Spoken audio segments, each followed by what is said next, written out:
All right, what is going on, everyone, and welcome back to more Black Desert. So today I wanted to talk about gear progression, whether you're a beginner all the way to endgame, and we're going to start off with talking about, let's say you started the game today. Here's what I would do and how I would go about progressing. So I will try to do my best to factor in what server you're playing on. So whether you're playing on NA or EU or like a Korean server or even console to an extent, I will try to keep that in mind because generally the goal is get the most stat upgrade for the least amount of silver. That's just a general rule of upgrading when it comes to later on gear. But anyway, let's talk about beginner stuff, whether you are a beginner player or you are still progressing through seasons or you just finished season because early graduation started. So, as you guys know, just by playing on the season server, you get these things called, where is it? These things, so the beginner Blackstones, right? These allow you to get Naru Gear, and you get it by, like, if you're on the season server, somewhere at the top, at least on PC, there's an option to get, like, the Naru Gear, and then it says, here, enhance this gear, and then you get more Blackstones. So by the time you are level 50, ideally you should be full pen Naru Gear and then converting that into Tuvala, right? Okay, so let's say you are at level 1. What do? You just kind of get stuff throughout the game, and then whatever you find that's an upgrade, cool. And then whenever you get Naru, just use those beginner Blackstones, enhance that all the way to pen, then convert it. I believe that once you hit pen, there's just an option. You click a button and it'll be like, you want to convert this to Tuvala? And you say yes. And I will also make some mentions of items a little bit later. Let's say you play in like the small brief window of season just ended and you want to, what do you do from there? And I'll talk about that as well. So let's say you are now like, I don't know, maybe 10 hours into the game, not even, as a new player, and you have Tuvala, right? So ideally, your goal is to get full pen Tuvala before you graduate from seasons, right? And if this is your first character, at the end of the season or when you graduate, you're allowed to convert all your weapons and armors up into boss gear. And the way that works is Fugar, the NPC for seasons, basically converts, or no, it's Jetina that converts all of them into your boss gear. And then if it's your second character, you get to pick one piece of gear per season, whether that's an armor piece or a weapon, and then you convert that into boss gear as well. So I'm going to assume that this is your first character and you have everything already like ready to go, right? So by playing through seasons, you just get all of this to pen. And if you want to watch my video or playlist for the recent season, the summer one, I'll leave a link in the description to that if I remember. And you guys can see what fail stacks I use, how do I go about building stacks and everything, and getting all my seasonal gear to pen. And it's actually pretty easy. It's not as wild as enhancing boss gear later on in the game. So just keep that in mind. So like seasons are basically beginner tutorials, quote unquote. And yeah, once you have all of that to pen, this is where the game kind of begins. And yeah, so after you have all this, the next thing you're going to look at, I think this is more or less what it turns into.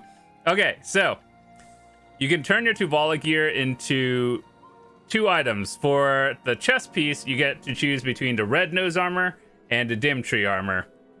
I would personally choose the red nose because the end game goal would be to convert your armor piece into a fallen god. And the way it works is you have to get it to pen, and then you get it to Caphras level 10 at pen, plus some other item like a flame. And it is actually cheaper, and by cheaper I mean it requires less Caphras stones in the red nose than it is for dim tree armor. Why? I don't know. It is what it is. So just choose the red nose armor. There is a better choice nowadays. And then for your helmet, I don't even know where that went, to be honest. I think I converted that into something. For your helmet, you get to choose between a Gaiath and a griffin. So let me just show you what these look like. Helmet. Okay, so when you turn it in, you get to choose between one of these two at tet level. And ultimately, it doesn't really matter which one you pick for the helmet. There are slight differences in stats. The difference would be the item effect, which is the Griffin helmet gives you all resistance 5%, and the Gaiath helmet gives you 100% HP to your total HP pool. If you plan on doing any sort of PvP, I do think the resistances are a little bit more important, because, like, as you guys know, some classes are more broken than the others, so not getting CC'd is generally a nice thing, and just it beats out the 100 extra HP in my opinion. But ultimately, will you really notice a difference? Chances are you won't, and your ultimate end game goal is to get the Labresca helm.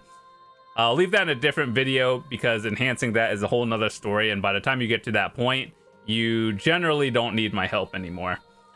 So next thing you turn your gloves in. You get to choose between Beg's gloves and Lieber's. Now, this is where a little bit of a split off happens.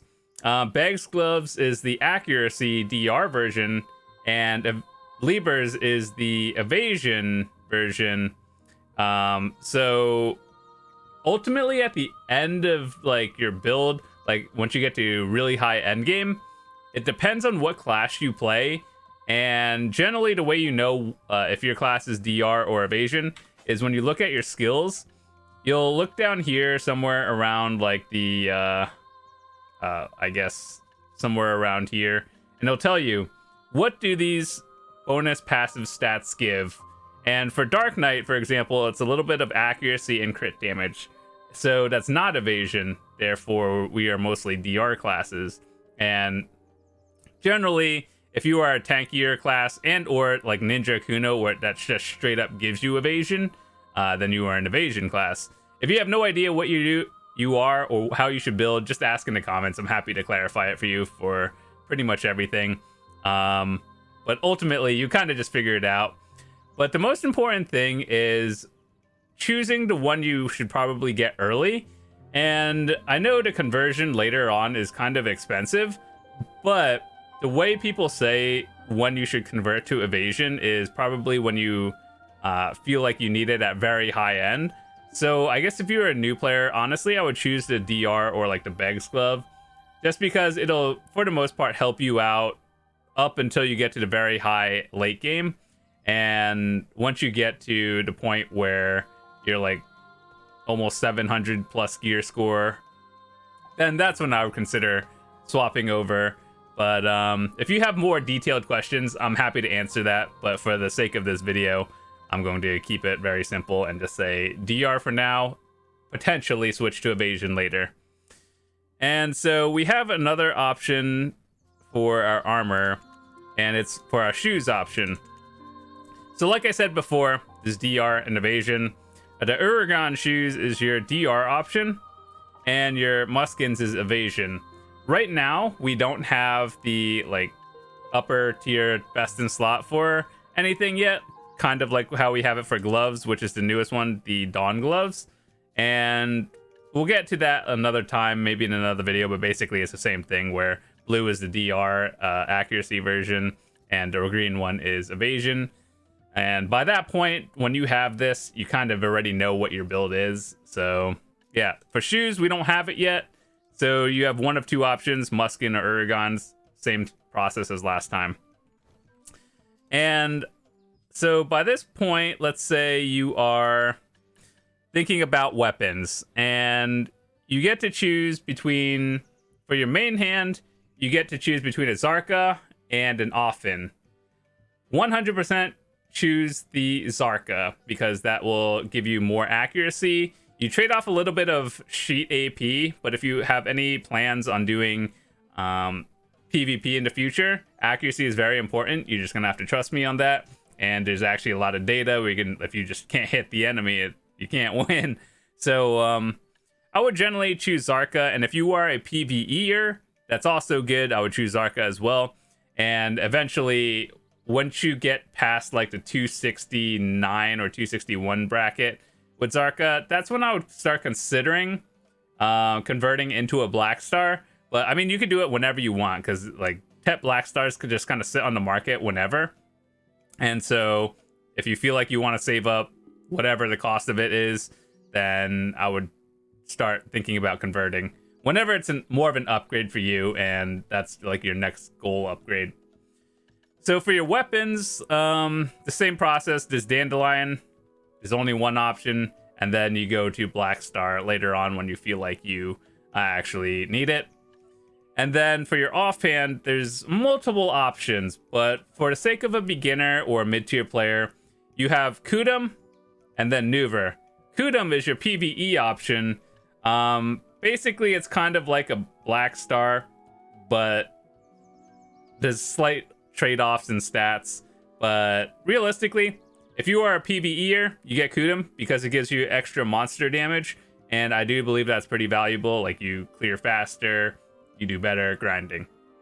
If you are a PvPer, this is where things get a little bit tricky. But if you are a DR class, like when I said like Uragons and Begs, chances are you're going to be using a Nuver. Even if you are like a beginner, I'd probably still just use Nuver for PvP. And the reason why is you just get more AP, you trade off a little bit of DP, but that's okay. And more AP, do more damage. That's how PvP works. And later on, that's when you get into like accuracy, more defensives. PvP is just like a whole nother topic in how you build. It's mostly to your play style of like, do you want your standard traditional glass cannon? Do you want like a tanky DR build, evasion, accuracy? It's kind of like the best way to describe PvP in, well, I guess not even just this game, just a lot of them, is rock, paper, scissors. So like if you want to fight an evasion player, you get more accuracy. If you want to beat someone who's built full accuracy, then you get AP. And how do you counter AP? With more defenses and evasion kind of thing. It's like a triangle. But either way, the meta changes so often to the point where you just kind of build how you like building and then adjust later on. So how would I go about progressing? Let's say you have full Tet gear. Now that I talked about which items you should choose. So first things first, I would recommend doing the Magnus questline, because doing the Magnus questline, it gives you a box of gear that gives you one free pen armor, and you get to choose which one you want. So you know how we talked about like DR versus evasion, all that stuff. First of all, I would probably pick the well, obviously, if you finished your season and you chose like a Tet armor piece, then I would probably choose like the helmet that you get for pen, because you don't want to overlap into boss pieces. And when you get to, either way, like your ultimate goal is to get like the Labresca, Dawn gloves, or Fallen God armor, and you don't want to have like two of the same things. So let's say you finished up the season first, right? And you got your chest piece from the turn in. Then you do the Magnus, get your free box, guaranteed pen, get the helmet, and then you could do Jetina's quest, which is basically a guaranteed pen. There's no RNG. And I do believe your first one is breaking even, I guess, more or less, or slightly cheaper. And then I would just go for the one that you don't have already. This goes for all servers as well. So once you get your guaranteed one, then you can progress with the thing further and upgrade it. And after that, when it comes to weapons, I would always go for weapons first over armor.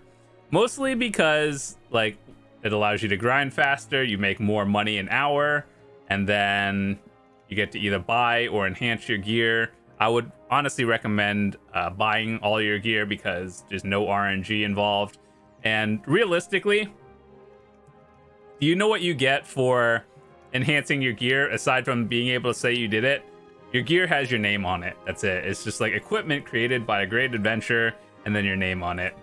That's it. But not, I would say a majority of the players will not hit averages in terms of like certain things, because there's so many factors to involve, like what fail stack you use, how much does it cost you to enhance it. So like, are you losing money by clicking on dumb things to build your fail stacks?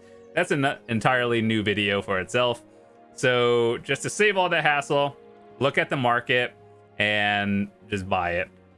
So you're probably wondering, okay, so I have full Tet boss gear from the conversions. Where do I go from here? So here's the thing. Whether you are playing Awakening or Succession, I would probably go for the weapon first, because the main hand weapon first, right? Because this one, if you look at it, it gives you accuracy. And if you look at your Awakening weapon, it gives a lot less accuracy. So if you have any interest in PvPing, suddenly that like 200 accuracy seems really nice. And let's look at it on the market from like an average player perspective. So let's say we're looking at a Tet and a Pen. These are very affordable, new player friendly, and a Tet Zarka has 192 accuracy, right? That's still pretty good. Now, if we look at the Awakening weapon,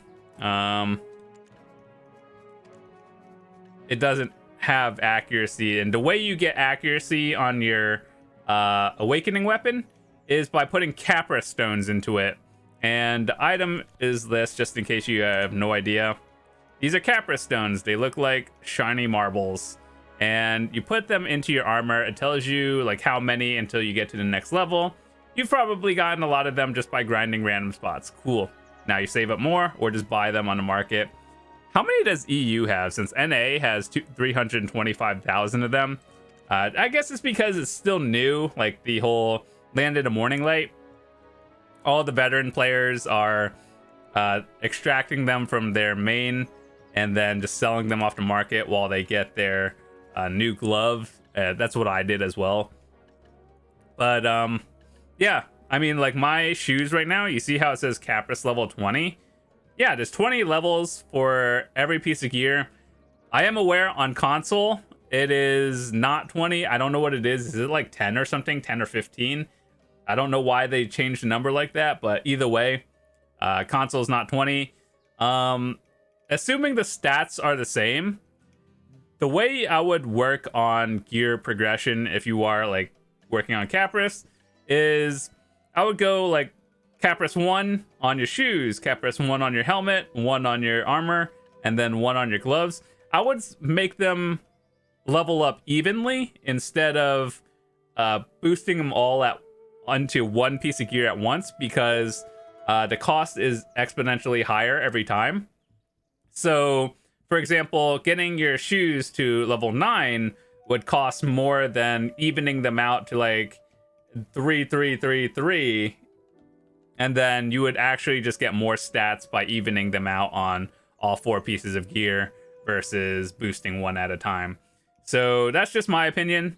Level them evenly. And then once you get to Caphras 9, assuming it is the same on console, then that's when you consider pushing it to 10 and upgrading it to the next tier of gear for whatever you have. And then at this point, I'm going to assume that you have full pen gear, whether it's boss gear or the higher tier.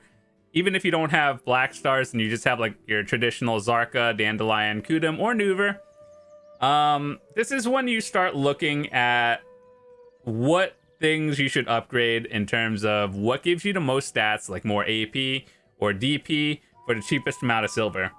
So here's how I would go about this. First of all, you do your Jetina's accessory quest, and then it gives you one of 3 choices. 1 Pen Crescent Ring, or a Pen Narc Earring, or a Pen Tungred Earring. I think for your average player, the Crescent Ring will be the best option, because if we look at this on the market, a Crescent Ring at Pen, you do the quest, you get it guaranteed. It's like 50 billion, even more. That's a lot of silver. So I think your average player will benefit most from this one, because it also gives the most stats of the 3 options There is a benefit of getting the Naru Gearing, which is what I chose personally.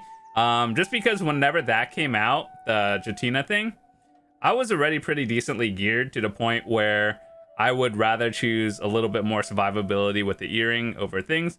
But either way, there is no wrong option. Well, actually, there is a wrong option, and that's choosing the Tungrad earring.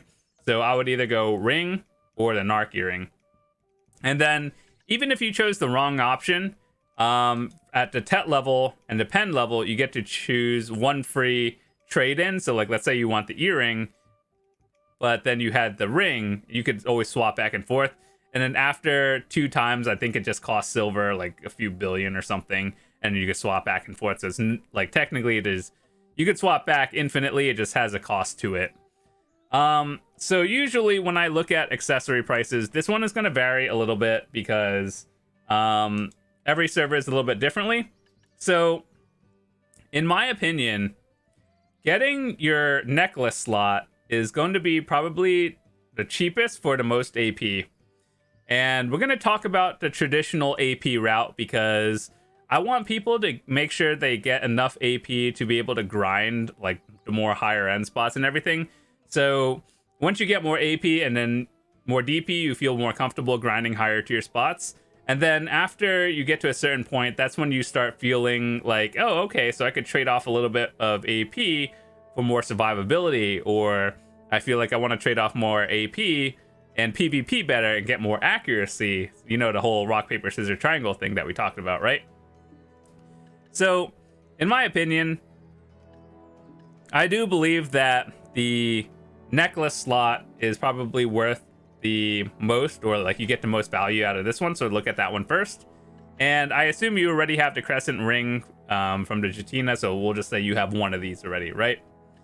And then next is probably going to be the belt, so most stats for the cheapest amount of money.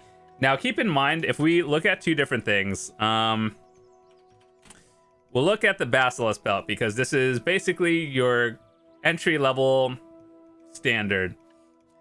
Now, I guess we'll look at both Tet and Pen because Tet is not bad. It's just the difference between Tet to Pen is like 40 billion silver. So either way, 6 billion for Tet, 40. We'll just say 45 for Pen, right? And then we looked at the crescent ring earlier, and you know how the Bassi belt at Pen was 17 and 20, right? So these are the exact same things. And one is like 6.1 versus, you know, this one's over 50. So for the exact same stats you would choose the belt option first. Makes sense? And keep in mind, just look on your server to make sure you're getting the one that's cheaper because the stats are in theory the same. And then after you go from necklace slot to belt, and then you do rings. Accessories are tricky. Well, the earring slot is tricky. And this is where you start thinking, do I feel like I want more defense? Do I want to be more of a glass cannon? Do I want more accuracy? Do I want certain things? Now, I would say the earring slots are the ones you upgrade to Pen last because there's a lot more options in terms of the trade-off. So before getting any sort of Pen, here are some things that I would recommend doing first. So looking into a Vells heart, and I know this is kind of difficult, and especially on different servers. Oh, you can actually buy one. That's amazing. I thought there were like thousands of orders. Apparently not. So anyway, this gives you 3 AP, right? At just the entry level, and then you upgrade it from there. So if we look at other accessories, generally each tier is about 3 AP as well. So to get a Vells heart is what? 16 billion? And ask yourself, if your next upgrade is 16 billion for 3 AP, is it worth it getting the Vells heart? Or is it worth it getting an accessory upgrade or a weapon? And at this point, I assume you're at like Caphras 9 in terms of all your gear. You're at Pen, weapons, armors, and so on. Then other ways to progress for slightly cheaper is looking into artifacts and lightstones, and also crystals, which is more like I have an entire video on like what kind of crystal setup I have, what kind of lightstones I have, and I kind of want to make a new updated one in the future for lightstones. But generally, start looking into different artifacts and picking like which ones give more stats. For example, like here's one set I use, like magic AP. I'm a dark knight, so I use magic. If you're like a warrior, you would use melee, and you just figure out the way you know what class you are, like what type of damage you are, is if it didn't make sense already, you just go into your P tab or your character thingy, and then you see the combat type where it says like magic. If you're a different class, it'll either say ranged or melee or something like that. So you just look over here at this line and it'll tell you what you are. But I mean, if you're a magic cast, if you're a wizard, you're obviously magic. And if that didn't click for you already by this point, God help you. I don't know what to say, but that's how you find it. And so, yeah, looking into crystals and artifacts are potentially cheaper. It can get expensive if you're looking for all the best in slots, but you could still get like AP and then extra other stats for slightly cheaper. So that's the point when I would look into getting artifact crystals and everything. And you don't even have to have best in slot crystals. You just have to get ones that aren't terrible. Like something is better than nothing in a way. And yeah, so by that point, you're near the end game, and all that's left is converting everything to pen. Whenever you think you want to convert to pen black stars, that's whenever you do them. Right now is a good time to be thinking about it because they've been giving out Jay's hammers from the BDO Festa. As you guys know, a lot of people have been playing the game lately. I think a lot of content creators have been talking about the game, and you see how like a lot of these servers are crowded and overrun. Yeah, that's why we have a lot of new players, and this is why I'm making this video as well. So yeah, there's probably something I might have forgotten, but I think I talked about how to go about upgrading from beginner all the way to endgame, and hopefully this helped you out. If you have any questions, feel free to leave it in the comments as well. Join the Discord and everything. If you're new to the channel, welcome first of all, and I would love to see you come back. I like to make a lot of videos on stuff to help newer players, returning players, and people who are generally looking to get better at the game, whether you are a PvEer, life skiller, PvPer, or you just like the, I don't know, learning stuff in the game, like how to learn to market and everything. But yeah, happy to help anyone, depending on what you're doing. Before we head out, I just want to say that if everything has been helpful, feel free to hit that subscribe button. I would love to see you come back. And if you are thinking about trying out the game for yourself or buying any pearls, use my code Jonlaw. It's on the screen or it'll be in the description. And if you spend any money on like pearls or anything and use my code, I get a small portion of what you spend, and I would really appreciate it. And even if you don't spend any money, that's okay with me. As long as you guys are learning something, that's all these videos are really helpful for. And I would love to see you guys come back. So once again, thanks so much for watching. I hope you have a fantastic day, and I'll see you guys later. Peace.